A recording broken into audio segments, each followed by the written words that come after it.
আধা ঘন্টা হয়ে গেল বসে রয়েছি, একটা কোনো রমণী এলো না ঘাটে। কেন রমণী আসলে কি হবে?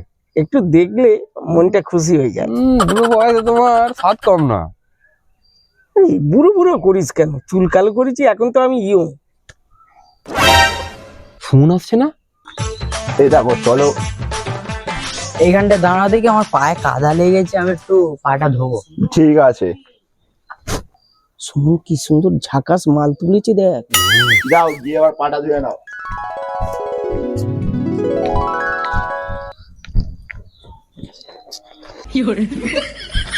করো না, গরম করো না। বুড়ো ঢ্যামনাটা কিরম দেখতে দেখ।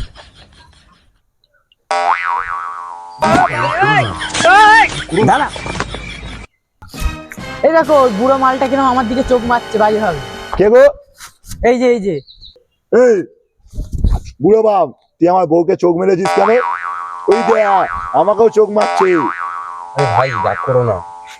কি বলতো, এর একটু চোখের প্রবলেম আছে, নার্ভের প্রবলেম আছে, ও বুঝতে পেরেছো? ওই জন্য এরকম করছে। ওই দেখো ফের চোখ মারছে, কই চোখ মেরেই যাচ্ছে। ওর প্রবলেম আছে চোখে। ও যাও তোমরা যাও, তোমরা যাও। আসো। বাঁচিয়ে দিলাম এই একটা, ধরো। মানে কেলানি খেয়ে মরতে বলে দিলাম আমি।